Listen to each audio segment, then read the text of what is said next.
I owe Kurtis Conner an apology.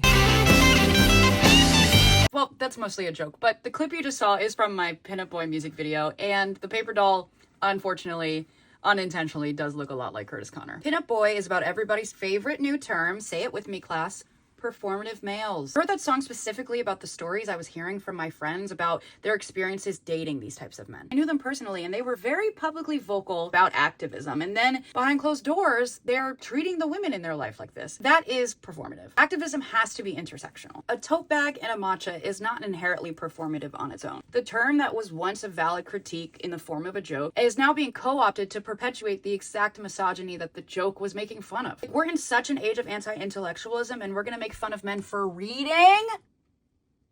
Hello? What? Listen, if you're a man who wants to be seen reading in public, I'd much rather you do that and reread the same page of bell hooks over and over again than fall into the alt-right pipeline. Look at this shit. I went on a rant on my close friend story, and then I saw that Kurtis actually posted a video about it the other day, so I suggest you watch that. But basically, him and I were making a lot of the same points. If you don't know who Kurtis Conner is, he's a stand-up comedian and a YouTube commentary creator. He's unfortunately become the poster child for this meme despite constantly dunking on manosphere content and its creators. I've been a big fan of Kurtis Conner ever since the Vine days, so everything I've ever seen from him, I'm really inclined to believe that he's not performative, but to Kurtis's point in his own video, you don't really know if someone's performative without knowing them personally. We need these types of male voices in the conversation. Who said that? We do need to give them podcast mics.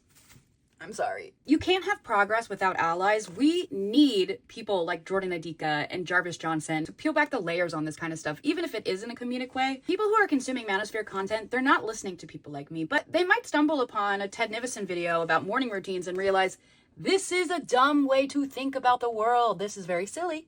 Very silly. So yeah, it's frustrating that the idea of performative men has sort of spiraled out of control and lost all its meaning. I totally understand why Kurtis wanted to make a video about it. Even with my song Pinup Boy, right? Like, it was intended to speak out against misogyny, but now there's people saying that I am being misogynistic. But that's how the internet works, right? It gets commodified and oversaturated. It's like a deep fried meme. The more it gets reposted, the less intelligible it gets. 1 second, it's a valid social critique wrapped up in a joke, and the next it's a meme and a contest, and Capital One is doing a TikTok to promote their savings account, being like, we can help you afford your matcha and labubu. It makes you want to scream at the sky about how we have lost the plot. But that's the nature of social media, right? It's reactionary. It does not incentivize us to take a second and really try to understand what we're seeing. The more you argue about something in the comments, the more engagement for the algorithm, and the more Zuckerberg can make his stockholders happy. And all, what I'm saying is that I don't know if it really would be that bad of an idea to stop so heavily policing what is and isn't performative.